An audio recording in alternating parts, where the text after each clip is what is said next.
नमस्कार, मैं श्यामगिरी। आप देख रहे हैं टीएफडी न्यूज 24। टीएफडी न्यूज 24 में आप सभी दर्शकों का स्वागत है। बिहार के अंदर नीतीश ने फिर एक बार खेल पलट दिया।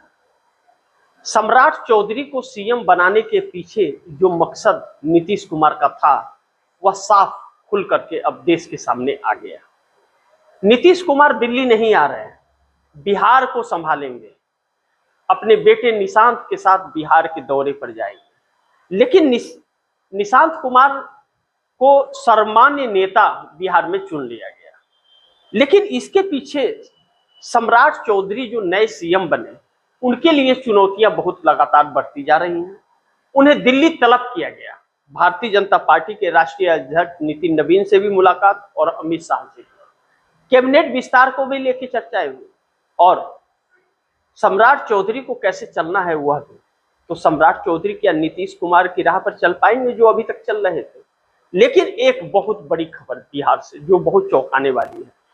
बिहार के खजाना खाली होने पर बिहार की त्रासदी सामने नजर आ रही है। 2 महीने से पेंशन और वेतन नहीं मिला है, विधायकों तक को पैसे नहीं मिले हैं। जब तेजस्वी यादव ने बातें उठाई और मीडिया के सामने बोलना शुरू कर दिया तो तेजस्वी यादव की तो सैलरी आ गई, लेकिन बाकियों की आई क्या? सम्राट चौधरी आरबीआई से गुहार लगा रहे हैं 12,000 करोड़ रुपए कर्ज के लिए, क्योंकि वेतन और पेंशन देने के लिए पैसे नहीं है। ऐसे में वर्ल्ड बैंक सुन नहीं रहा है, आरबीआई से गुहार लगाया जा रहा है। अगर पैसे नहीं मिले तो बहुत बुरे हाल हो सकते हैं बिहार के अंदर। ऐसे में ऐसी नौबत बिहार में क्यों आई? क्या नीतीश कुमार ने खजाना खाली करके सत्ता सौंप दिया कि अब सत्ता सौंप दो, कुछ भी बचा हुआ नहीं है? तो फिर नीतीश और भाजपा में क्या फर्क रहा? तो काहे का सुशासन बाबू, तब तो लूटने वाला बाबू नाम पड़ना चाहिए। लेकिन जो भी है वह जनता फैसला करेगी क्या करना है। लेकिन फिलहाल तो सत्ता की होड़ बिहार में चली है। सम्राट चौधरी के लिए चुनौती और संकट दोनों मंडरा रहे हैं। विजय सिन्हा भी मुखर हो रहे हैं। सम्राट चौधरी को लेकर के भारतीय जनता पार्टी के अंदर असमंजस है। मंत्रिमंडल विस्तार के लिए मंत्री कौन कौन बनेगा, इसको लेकर के दिल्ली में रणनीति बनी। सम्राट चौधरी बिहार में आकर के क्या करेंगे यह वक्त बताएगा। लेकिन 24 अप्रैल को बहुमत साबित कर पाएंगे या नहीं कर पाएंगे, यह देखना बड़ी महत्वपूर्ण होगा। क्योंकि अब जेडीयू नीतीश कुमार की पार्टी जो है वह बहुत मुखर हो गई है। लेकिन जेडीयू को तोड़ने का भी प्रयास किया, क्योंकि कई कार्यक्रमों में मैंने आप दर्शकों को बताया कि जेडीयू के 70 विधायक जो हैं वह सम्राट चौधरी के खिलाफ थे। लेकिन नीतीश कुमार ने पार्टी जेडीयू की बैठक करके सब कुछ सामान्य कर लिया था, रणनीतियां तय हो गई थी, सर्वसम्मति से उन्हें सुपर पावर भी दिया गया। लेकिन अब बात कहां फंस रही है? अब बात यहां फंस रही है कि जब 24 तारीख को बहुमत साबित करेंगे सम्राट चौधरी, तो बहुमत साबित करने की जरूरत थी नहीं, लेकिन साबित करने की बात आ गई। वह सोचे नहले पे दहला चलने के लिए, लेकिन बैकफुट पर आ गए। क्योंकि बहुमत साबित एक बार कर लेंगे तो 6 महीने तक कोई फर्क नहीं पड़ेगा। राज्यपाल बोल भी नहीं पाएंगे बहुमत साबित कीजिए, अगर नीतीश समर्थन भी ले लिए। ऐसे में भारतीय जनता पार्टी को मात्र 6 विधायकों की जरूरत है और भारतीय जनता पार्टी ने चाल चल दिया है। इसे कहा जा रहा है कि संजय झा और ललन सिंह ने दांव चला है। श्रवण कुमार जेडीयू के अंदर दूसरा एकनाथ शिंदे बन सकते हैं, क्योंकि श्रवण कुमार बगावती तेवर में है और भारतीय जनता पार्टी को ऐसे की ही जरूरत है। ऐसे में भारतीय जनता पार्टी सेंधमारी करने की भी कोशिश कर रही है। अब श्रवण कुमार के जरिए, श्रवण कुमार संजय झा और ललन सिंह के खास है और श्रवण कुमार बगावत कर रहे हैं जेडीयू से। ऐसे में नीतीश कुमार के लिए मुश्किलें बढ़ सकती है। लेकिन उसके पहले 24 तारीख को जब सम्राट चौधरी बहुमत साबित करेंगे, उस वक्त क्या सब कुछ सामान्य रहेगा? क्योंकि स्पीकर पद जेडीयू को चाहिए और भारतीय जनता पार्टी छोड़ने के लिए तैयार नहीं है।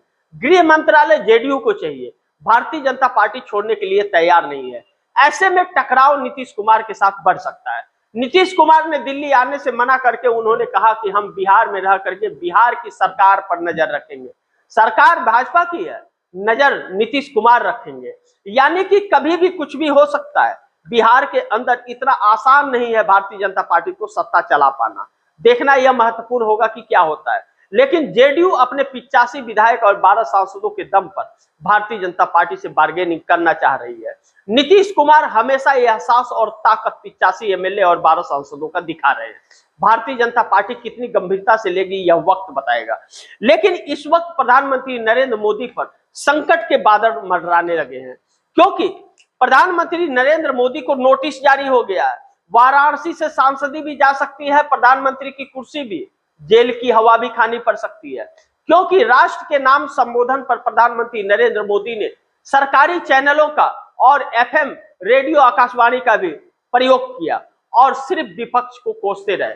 29 मिनट के भाषण में 58 बार कांग्रेस का, ममता बनर्जी का, अखिलेश यादव का और डीएमके के स्टालिन का ही नाम लेते रह गए। ऐसे में बहुत बड़ा एक देश के साथ यह बेईमानी है कि एक संवैधानिक पद पर बैठा हुआ व्यक्ति राष्ट्र के नाम संबोधन करने आया और विपक्ष को कोसने और देश को भड़काने का कार्य किया। ऐसे में सांसद, लोकसभा के सांसद और कांग्रेस के सेक्रेटरी वेणुगोपाल ने स्पीकर ओम बिरला को नोटिस जारी किया है। इस नोटिस में सब कुछ चीजें लिखी गई हैं। चुनाव आयोग को भी नोटिस दिया गया है, क्योंकि आचार संहिता का उल्लंघन किया है। राष्ट्र के नाम संबोधन विपक्ष को कोसने और देश को भड़काने के लिए नरेंद्र मोदी ने दिया है। यह कानून और संविधान का उल्लंघन है। ऐसे में कार्रवाई ओम बिरला करेंगे, चुनाव आयोग करेगा, इसकी बहुत कम उम्मीद है देश को। लेकिन इससे देश बहुत गुस्से में है और जनता नाराज चल रही है। ऐसे में नरेंद्र मोदी के लिए मुश्किल खड़ी हो सकती है। विपक्ष आने वाला लोकसभा का सत्र हंगामेदार होगा, एक दिन भी सदन चल पाना मुश्किल हो जाएगा और पश्चिम बंगाल चुनाव के बाद विपक्ष भी सड़क पर उतरेगा। अब तो सीधा नरेंद्र मोदी का इस्तीफा चाहिए। नरेंद्र मोदी कुर्सी पर बैठने के लायक नहीं है। हर संविधान और कानून को तोड़ते रहते हैं और इनके ऊपर कोई कार्रवाई नहीं होती है। ऐसे में कांग्रेस हमलावर है, विपक्ष पूरा एकजुट है। नरेंद्र मोदी के लिए कुर्सी बचा पाना मुश्किल होगा, जबकि भारतीय जनता पार्टी के लोग ही नरेंद्र मोदी के विरोध में हैं। लेकिन अब तो नीतीश कुमार भी दो दो हाथ करने को तैयार है। ऐसे में नरेंद्र मोदी की मुश्किलें बढ़ रही हैं। वाराणसी से सांसद भी नरेंद्र मोदी बने, उस पर भी हजारों सवाल है कि वाराणसी से चुनाव जीते नहीं जिताए गए हैं, क्योंकि 3.5 घंटे तक चुनाव आयोग की वेबसाइट स्लो रही, काउंटिंग स्लो रहा और आखिरी में वह जब अजय राय नरेंद्र मोदी से 4 राउंड तक आगे जा रहे थे, भारी मतों से आगे चल रहे थे, अचानक ऐसा क्या होता है कि 3.5 घंटे के बाद वेबसाइट काम करना चुनाव आयोग का चालू होता है और नरेंद्र मोदी 1,52,000 मतों से जीत जाते हैं। भारतीय जनता पार्टी का कार्यकर्ता का ही एक वीडियो वायरल होता है और कहता है मोदी जीते नहीं जिताए गए हैं। ऐसे में हजारों सवाल उठ खड़े होते हैं, लेकिन सुप्रीम कोर्ट उस पर कोई कार्रवाई नहीं करता। 76 लोकसभा सीटों पर गड़बड़झाला हुआ है, ऐसा एडीआर ने पिटीशन डाला, लेकिन सुप्रीम कोर्ट सुनवाई नहीं करता है। 2019 में भी नहीं किया, 24 में भी नहीं। ऐसे एक असंवैधानिक सरकार इस देश के अंदर चल रही है और तानाशाहियों की सरकार चल रही है, जो आने वाले वक्त के लिए बहुत संकट पैदा कर सकता है। नरेंद्र मोदी हर मर्यादा को तोड़ते जा रहे हैं। अब वेणुगोपाल द्वारा जो नोटिस दिया गया है, इस पर क्या कार्रवाई होगी यह देखना बड़ी महत्वपूर्ण है। लेकिन ममता बनर्जी, समाजवादी पार्टी के अखिलेश यादव, डीएमके के स्टालिन और कांग्रेस एकजुट होने से नरेंद्र मोदी के चेहरे की हवाइयां उड़ी हुई है। पश्चिम बंगाल चुनाव के अंदर जिस तरह पहले चरण के मतदान में 34 लाख लोगों के नाम कट गए हैं, 2 लाख सीआरपीएफ खड़े कर दिए गए हैं और सीआरपीएफ के लोगों पर आरोप लग रहा है कि वह भारतीय जनता पार्टी की पर्ची घर घर पहुंचा रहे हैं और वोट डालने के लिए प्रेशर दे रहे हैं। यह सब कुछ ममता बनर्जी के साथ धोखा दे करके चुनाव जीतने की कोशिश की जा रही है, लेकिन भारतीय जनता पार्टी का जनाधार है ही नहीं। हकीकत यह है कि रैलियों में गुजरात, महाराष्ट्र, मध्य प्रदेश, उत्तर प्रदेश और बिहार के लोगों को थोक के भाव में ले जाया जा रहा है और फर्जी वोटरों को ला करके वोट डलाने की कोशिश की जा रही है, ऐसा विपक्ष आरोप लगा रहा है। नरेंद्र मोदी को समझ जाना चाहिए कि उल्टी गिनती शुरू हो गई है। लेकिन ईरान इजराइल का युद्ध भी बहुत आक्रामक तेवर अपनाते हुए ईरान अमेरिका के सामने झुकने को तैयार नहीं है और अमेरिका कभी कुछ तो कभी कुछ। इस्लामाबाद की वार्ता रद्द हो गई। पाकिस्तान के इस्लामाबाद में जो जेडी वेंस उपराष्ट्रपति आने वाले थे अमेरिका के, नहीं आए क्योंकि ईरान ने आने से मना कर दिया। अब यह जंग किस हद तक जाएगा कोई इसे सोच नहीं सकता। आज की रात बड़ी कातलाना रात हो सकती है, सीज फायर का वक्त खत्म हो जाएगा। लेकिन ट्रंप ने अचानक कहा कि 14 दिन और सीज फायर को बढ़ाते हैं, लेकिन ईरान मानने को तैयार नहीं है। ऐसे में तेल का रेट लगातार बढ़ रहा है। ऐसे में 1 तारीख के बाद देश भारत के अंदर जो हालात होंगे वह झेल नहीं पाएगा कोई। लेकिन नरेंद्र मोदी चुनाव खेल रहे हैं, झालमुड़ी खा रहे हैं पश्चिम बंगाल में जाकर के। दूसरी तरफ चंद्रबाबू नायडू की सांसें फूल रही हैं। जिस तरह से नरेंद्र मोदी हर मर्यादा को तोड़ रहे हैं, उससे चंद्रबाबू नायडू की भी मुश्किलें बढ़ रही हैं, क्योंकि नरेंद्र मोदी की नाराजगी के साथ साथ नीतीश नायडू पर भी नाराजगी देश की जनता की बढ़ती जा रही है। चंद्रबाबू नायडू के पास 18 सांसद है और 12 सांसद नीतीश कुमार के पास। यह 30 सांसद क्या गुल खिलाएंगे आने वाले वक्त में, क्योंकि नरेंद्र मोदी की वजह से इनके वोटर्स भी इनसे अब दूर हो रहे हैं। एक भयावह परिस्थितियां उत्पन्न हो रही है और वोटर्स नाराज हो रहे हैं। चंद्रबाबू नायडू नरेंद्र मोदी की तरह उस तरह अमर्यादित शब्द तो नहीं बोल सकते। ऐसे में चंद्रबाबू नायडू को अगर आंध्र प्रदेश के अंदर अपनी सत्ता बचाए रखनी है, आने वाले वक्त में सत्ता चाहिए, तो उन्हें मोदी का साथ छोड़ना पड़ेगा। इसके अलावा कोई रास्ता बचता नहीं है। देखना बड़ी महत्वपूर्ण होगा कि चंद्रबाबू नायडू का फैसला क्या होता है। नीतीश तो चल रहे हैं अपनी चाल, चंद्रबाबू नायडू है तैयारी में। देखना बड़ी महत्वपूर्ण होगा मोदी की विदाई कब और कैसे होगी। लेकिन इस बीच इंडिया गठबंधन की एकजुटता और 240 प्लस सांसदों की एकजुटता ने नरेंद्र मोदी के चेहरे की हवाइयां उड़ा दी है और नरेंद्र मोदी हर मर्यादा को तोड़ने के लिए आगे बढ़ रहे हैं। ऐसे में यह सरकार जो 2 करोड़ लोगों को रोजगार देने की बात कर रही थी, 2 करोड़ को न दे करके करोड़ों रोजगार छीन रही है। महिला आरक्षण के नाम पर जिस तरह से प्रपंच रचा जा रहा है, लेकिन मणिपुर के अंदर वही महिलाएं दया की भीख मांग रही है। लेकिन हमारे देश के प्रधानमंत्री के चेहरे पर शिकन नहीं है और मणिपुर का नाम नहीं है। ऐसे में मणिपुर जल रहा है, वहां भारतीय जनता पार्टी की ही सत्ता है।